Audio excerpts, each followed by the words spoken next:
Tere tulemast Kristiine supermodelli finaali. Märtsis alustasid 347 tüdrukut heitlust, kõigil silme ees ühine eesmärk saada järgmiseks Kristiine moekeskuse reklaamnäoks ja teenida leping modelliagentuuriga Living Models. Kristiine supermodelli konkurss on jõudnud oma viimase reality show'ni. Võib-olla sõltub just tänasest, kes valitakse aastaks ajaks Kristiine keskuse reklaamnäoks. Täna on 9 finalisti kogunenud Trend Expressi kingapoodi. Tere tüdrukud! Te olete nüüd Trend Expressi kaupluses ja te saite siin natuke ringi vaadata ja valisite endale kõik välja väga kõrge kontsaga kingad. Ja nüüd meil ongi teile väike selline ülesanne, te peate demonstreerima oma head kõndimisoskust. Igal juhul võtke oma kingad ja ärge keegi komistage.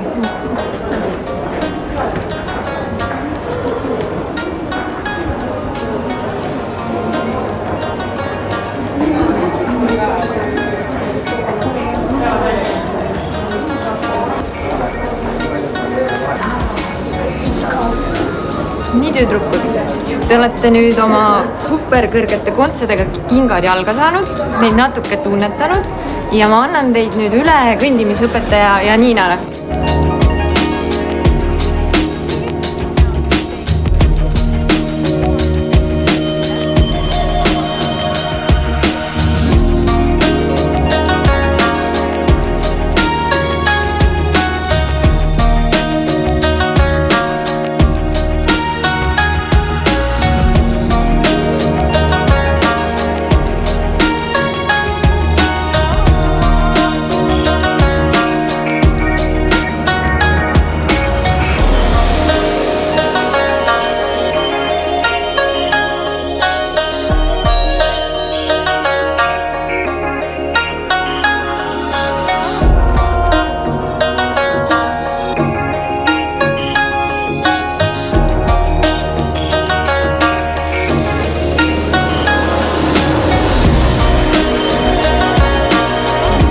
Mõnel tüdrukul tuli välja paremini, mõnel mitte nii hästi, kuid enne kui oma lemmiku valib Trend Express, laseme tüdrukuid kommenteerida meie kõnniõpetajal Janina.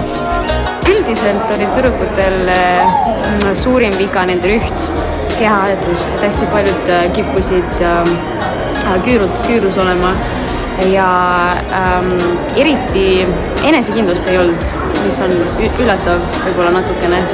Et hästi kindlalt silmad ei käiks alla vahepeal ja poosid konkreetsemaks. Trend Expressi poolt osutus võitjaks selline tüdruk, kes tegi suhteliselt raske kingavaliku, kuid ta suutis need kingad väga ilusaks kõndida. Ja meie poolt siis on tal auhinnaks omal vabal valikul üks paar jalanõusid meie kauplusest. Ja võitja Trend Expressi poolt on siis Olga. Žüriil on viimast korda aeg anda oma hääl. Just tänased punktid võivad saada ülioluliseks Kristiine supermodelli konkursi võitja selgitamisel. See ülesanne oli nüüd tüdrukutel nähtavasti kõige raskem. Meikimine ja riidesse panemine on igapäevatoimingute juurde kuuluv, aga laval kõndimine on juba keerulisem ja ma arvan, et kõige parema üldmulje jättis Olga. Ja minu punktid ka lähevad temale. Minu arvamus ühtib, et Olga mängis välja siin praegult selles korras paremini. Ja. Mida nagu peaks harjutama ja mõtlema, et kindlasti ei tohi maha vaadata, et vaatad pigem kaugusesse, lõpus poseerimist, et selline kindel enda selline lõpupoos võiks olla läbi mõeldud, et praegult oli päris palju puterdamist, et harjutamist on kõvasti. Loomulikult oli hästi tubli Olga, kelle me ka Trend Expressi poolt enda võitjaks nimetasime, kuid mulle isiklikult meeldis veel ka Elina, kes küll valis hästi huvitavad kingad, aga läks vist natuke pabinasse, aga tema ilus naeratus ja selline siiras olek ja pidev tahe areneda, et tegi siin vahepeal peegli ees poosi, et see oli selline sümpaatne ja mulle isiklikult meeldis temaga. Nüüdseks on tüdrukutel 3 ülesannet selja taga. Esimeses osas pidid nad endale tegema meigi, teises osas riideid valima ja täna modellilikult kõndima. Milline 3 ülesandest oli tüdrukute jaoks aga kõige raskem?